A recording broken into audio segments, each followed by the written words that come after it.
as we've all learned to adapt to the lockdown situation, we, perhaps because it's the second week, are beginning to run out of things to do and perhaps feel a little worn down by the persistent effort to stay in the present, stay on top of it, deal with ourselves, let alone dealing with everyone else all around us.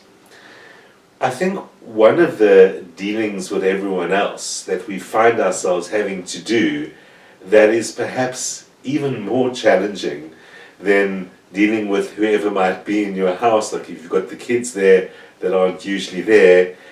But I think one of the things you all have to deal with is the flood of information and primarily misinformation on Facebook. You know, we've often spoken in the past about how Facebook and social media can be a really negative effect on people's mood and their sense of reality, amongst other things. But we have to accept that in a time when most of the world is locked down, Facebook has become a very important way for people to stay in touch and stay not only in touch with each other, but stay in touch with the world. It's almost as if at many levels, social media has become people's only world. And we can talk about the pros and cons of that another day. But certainly, while it is so full of all those good connections, it is just too full of information.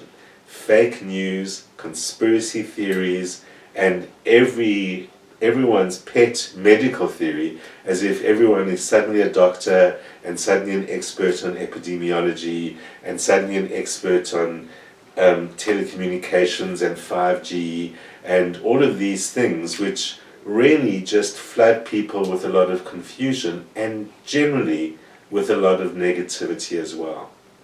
So as a bit of an antidote to that for tonight, what I wanted to do is firstly share some of our friends the Stoics' thoughts about truth and dealing with truth and what is true for you, and also a few of their other short thoughts just to help us endure these challenging times that we all have. We've visited the Stoics many times in the last couple of years to get a sense of sanity and reality back in our lives, and it seems as if now is a better time than ever to do just that. When talking about the Stoics, as you no doubt know by now, our greatest inspiration is the person considered perhaps the greatest and most important Stoic of all, and that is Marcus Aurelius, the emperor of Rome in the late 2nd century. And what was particularly interesting and pertinent and perhaps poignant about Marcus in the context of where we're talking today is that for most of Marcus's reign, Rome was in the grip of a terrible plague that went on for some 14 years. So it's interesting how, even just thinking about how we struggle to deal with something that might be as much as a year long, and we forget that our ancestors everywhere lived with plagues very much longer when they both did not really understand how to try and control it, and of course they had no way of really treating it. So plagues were a serious business in the ancient world as they are today. So Marcus ruled during a time of plague, and it was obviously an especially challenging time to try and run an empire when, as we know from our current circumstances, the constant stress and pressure of that plague actually adds to the problem, makes it much more difficult for us seemingly to be able to endure it. A plague that lasts that long, of course, would have a dramatic effect on society. And some historians say that that would be the turning point that fundamentally began to change Roman culture and art and everything else. As we've seen in our own world, the cultural world and the political world, everything else, suffers and changes dramatically at such times. And gradually, in the years after Marcus, the Roman Empire would collapse, it would change its whole philosophical worldview as it became Christianized and gradually became tyrannical and oppressive and would collapse under its own weight eventually. So the seeds for that big change in the empire, some say, were actually planted by that plague, which began to make the world so different and so unmanageable. As one historian says, the ancient world never recovered from the blow inflicted upon it by the plague which visited in the reign of Marcus Aurelius. Of course, for an emperor, there was also a lot more to worry about than the plague, and Marcus fought wars throughout his entire rule, which was not really unusual for an emperor, but that was on top of the plague, which is believed to have been smallpox or measles, that engulfed Rome, and that's the empire, and literally wiped out 1/3 of its population, including Marcus Aurelius himself. Marcus eventually would die of the plague, and as he lay dying, he famously uttered the words, "Weep not for me, think rather of the pestilence and the deaths of so many others." Very unusual for an emperor to kind of put the people before himself. Great wisdom we can learn even just from that. And interestingly, he used the metaphor of the plague to talk about the spread of truth and information. So you can imagine in those days how much news and fake news was spreading as well, even though people didn't understand viruses, they didn't know about viruses or how disease was spread. What was the ancient understanding was that diseases were spread by foul air, polluted air. That's the language that they used. So they did understand that somehow it's transmitted by air. Of course, you would discover this from people living amongst each other. And so they wouldn't have known exactly how, but they called it foul air. And so they did understand that disease was transmitted. But a quote that I'd like to start with of Marcus's, when he's really talking about truth versus falsehood. And he says, "A man of sense and sensitivity would depart the company of men without ever tasting falsehood or pretense of any kind or excess or pomp. The next best course is at least to sicken of these things before your final breath. Or do you prefer to sit at the table with wickedness and falseness? Has your experience not yet persuaded you to shun this plague? Because the corruption of the mind is much more a plague than any contaminating change in the surrounding air that we breathe. That infects animate creatures in their animate nature. The former infects human beings in their humanity." He's really saying what we know. He says if you know that you're sitting in a place of lies and falseness, or where there's so much of that, it's almost like he's saying you know that Facebook is mostly not true. Mostly people's opinions and their conspiracies and their ways of attracting attention to themselves and their wickedness and their stupidity and anything else he might want to throw in if he knew about Facebook. But he says, how can you sit amongst that? Don't you understand that sitting in that environment is more dangerous than the infected air that transmits the plague? Because the infected air only gets our bodies, whereas the infected minds infect our humanity. That is a powerful thought and a powerful message from Marcus to basically say, well, kind of get off Facebook or use Facebook at this time to connect with your loved ones, not as a source of information. It's all the more important right now to get information from sources that you know and sources that have the authority to give you that information. In other words, get your medical information from doctors and medics, get your technical information from technicians, not from, Karen on Facebook, as they like to say. No offense to all the Karens, the real Karens out there. In fact, Marcus himself said, everything we hear is an opinion, not a fact. Everything that we see is a perspective, not the truth. He wasn't big on the idea that there's some objective truth somewhere that we should all be following.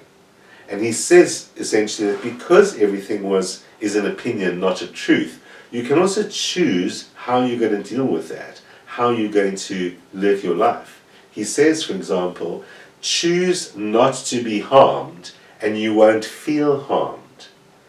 Don't feel harmed and you haven't been harmed. So choose not to feel harmed, you won't be harmed. And then, as a result of that, you actually have not suffered any harm. He's not saying you can decide that the virus won't affect me because I'm thinking positive thoughts. He doesn't mean in that way. He means by the polluted minds of others and the polluted actions of others. He's talking about wickedness and the misbehavior of people with their agendas and people who try and harm you. I mean, just as much, of course, as there's all the spread of misinformation on Facebook, there's going to be all the trolling on that and people attacking each other about it and saying incredibly hurtful things to each other. So choose to not be harmed. But he says you can even understand it a little bit further. He says basically there are people in the world who do harmful things, or as he says, there have to be shameless people in the world. It's a category of people. There are truthful people, there are untruthful people, there are happy people, there are sad people. So he says, well, there's all these kinds of people, there are all these categories of people, and there are shameless people in the world. He says the person in front of you might just be one of them. Remember that. And remember that a whole class must actually exist. So if that's the case, it's best to tolerate their members and not get affected by it all the time. Instead of thinking, why are you such a terrible person? You think to yourself, it's necessary for shameless people to exist in the world, or untruthful people to exist in the world, because every kind of human being exists in the world. And this is a person of that class. And I'm not going to be a classist or a racist or anything like that. I'm not going to judge them based on the class of people they belong to. They just belong to that class. And it's a great way of freeing yourself from reaction, because the Stoics are the very important tenet of Stoic philosophy is that really everything depends on your reaction. Everything. Your whole experience of reality is all about how you react. If you choose to react differently or choose to not react, you will fundamentally change your reality. So he says, and this is a good thing to think about when we're dealing with lockdown, everything that happens is either endurable or not. If it is endurable, then endure it. Stop complaining. If it's unendurable, then stop complaining. Just remember, you can endure anything your mind can make endurable by treating it as in your interest to do so. In your interest or in your nature. In some ways, he says there, that the difference between what's endurable and what's not endurable is things that are in your interest obviously are endurable. So then he says, well then, just remember that everything is in your interest. See it as how it's in your interest. He's simply saying the simplest thing to do with lockdown or any of the other things is to remember why you're doing it at a personal level even. The common good is one level, and at a personal level. You can simply start off by saying, to protect myself and my family or anything else like that. That itself makes it endurable. In his Stoic wisdom, he says, so stop complaining. Effectively, nothing is unendurable, because you can just define it as where it is in your own interest to endure it. and then endure it. Ultimately, you also have to recognize that you are not the master of this world, that others are, be they the governing powers, be they God, fate, the universe, and, just be it the president. Whatever it may be, at some point, he says, you have to recognize what world it is that you belong to, what power rules it, and from what source you spring. That there is a limit on the time assigned to you. And if you don't use it to free yourself, it will be gone and never return. And by free yourself, he means free yourself from the thoughts that oppress you, that you allow other people to affect you, that you worry about the things that you cannot do, that you worry about the future and you worry about the past. You worry about all the things that you're not in control of. He's saying you're wasting your time. Even if you are angry that you're not in control because the president is, and because they're making rules that you don't want to follow, that you have no say in, or anything like that, he says the bottom line is that is the fact of the matter. Your best bet is to accept that and then free yourself within that, because you're running out of time, you're going to die. Stoics are big on you're running out of time, you're going to die. So he's saying you could waste your whole life rallying and screaming and stamping your foot and shouting about how the world should be, or you can free yourself from all of that by understanding what you are in control of and get on with the little time that you have. Well, actually, interestingly, the Stoics didn't really think that we had a little time. They often pointed out that we have a lot of time, but we spend so much of it in this frustration of feeling out of control and therefore not doing the things we actually are in control of, that we end up wasting it because it feels like it's all slipping by because we're not in control of it. Isn't that a thought? Concentrate on what you are in control of. Marcus's teacher, Epictetus, the freed slave, had a great deal to say on the subject as well, and on the subject of how our minds deal with what's true and what isn't. And it starts at the point where he says, men are disturbed not by things, but their opinions about them. Elsewhere has been translated as things like, it's not the thing that disturbs a person, but it's how your imagination runs away with it. Its consequences, its meaning, its effect in the long run, all of those things which, as the Stoics say, are things you actually don't know. Men are not disturbed by the actual thing, it's your own mind that is disturbing you. Similarly, says Epictetus, any person capable of angering you becomes your master. He can anger you only when you permit yourself to be disturbed by him. So much is in the mind, there's so much wisdom in that Stoic understanding of we are our own torturers. We react and we respond and we worry and we imagine and we stress things out in all sorts of ways, and especially we allow other people to ruffle our feathers very much. Anger. And anyone who is capable of angering you is therefore your master, because they've now got your mind and your thoughts and your actions. They are actually the generator of those things. Be your own master. Don't be disturbed by other people. Elsewhere he says, don't be concerned with other people's impressions of you. They are dazzled and deluded by appearances. Keep your attention focused entirely on what is truly your own concern, and be clear that the opinions of others are their business, not yours. It's such a simple thought and so liberating. The opinion of another person is their business, it's not my business. I shouldn't even have to worry about what their opinion is. It's just not relevant to me. But he also says, it is we ourselves who distract ourselves from what's important and what's true. What good, says Epictetus, does unshakable knowledge of the truth do if you lack the virtue to actually use it?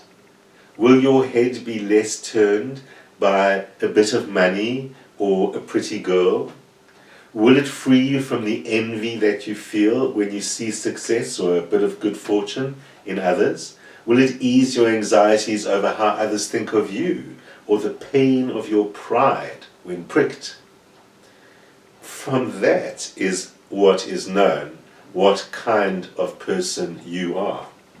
Do you neglect to master your thoughts and actions while foolishly seeking to discern truth from falsity? You've abandoned the pursuit of the first things in order to chase what comes after them. Look at your desires and your motives. Only then will you be a receptacle fit for the truth. Boils down to, if you are not aware of your own motivations for things, if you still feel emotions like envy or greed, or allow your mind to get disturbed by those things, then in many ways you're incapable of knowing what the truth is. So deal with first things first. All the principles that say, of basic Stoicism, which say, what is yours, what is under your control, why are you reacting that way? Why are you allowing someone else to govern how you react? All of those things which we've mentioned are the things which make you an unfit receptacle for truth. So he says, look to your desires and motives. Only then will you be a receptacle fit for the truth. Deep thought. So let's let Epictetus finish on a more lighter thought. And Epictetus also says, he who laughs at himself never runs out of things to laugh at. But my favorite author, Stoic author, was Seneca, who was an essayist, a playwright, a Stoic, a politician, one time a very wealthy man in Rome. So he was one of the great Romans of his time until he was eventually executed, as many of them were, for his political opinions. And in fact, like was often the case, he was set up. And charges were drummed up and they executed him. And he faced that very stoically. He was totally unafraid and very calm. And when his students all freaked out, he said, so what, are you no longer Stoics now? But he also famously said, there are more things that frighten us than injure us. And we suffer more in imagination than in reality. So we often think that something's going to injure us, and it isn't. It's our fear that injures us.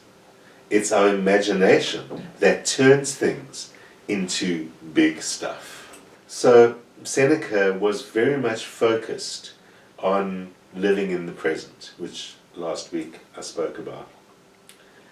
And he said, true happiness is to enjoy the present without anxious dependence upon the future. Not to amuse ourselves with either hopes or fears, but to rest satisfied with what we have, which is sufficient. For he that is so wants nothing. The greatest blessings of mankind are within us and within our reach. A wise man is content with his lot, whatever it may be, without wishing for what he has not. And so get back to where we are. We keep on wishing for what we have not, and pulling ourselves out of the present and making it really difficult. The late psychologist Albert Ellis coined a wonderful word, masturbation. Masturbation. It's all about things must be in a certain way. We must do this. We must fix that. Cyril Ramaphosa must do this, and the government must do that, and the doctors must do this, and people who must. Masturbation. You can imagine, he got himself a lot of attention with a coinage like that, but he made it unforgettable. He said, there are three musts that hold us back. I must do well, you must treat me well, and the world must be easy. Who says it must be? When we create these narratives, says Ellis, that the world must be in a certain way, and we must be treated in a certain way, and that world events must follow our desires, we set ourselves up, as the Stoics said, for the greatest possible sense of failure. We must learn to catch ourselves in those musts and maybe do something a little bit different. Let's close with a last word from the wonderful Marcus Aurelius, who said, "The only thing that isn't worthless is to live this life out truthfully and rightly, and to be patient with those who don't." Stay well, stay safe, and I'll see you next week.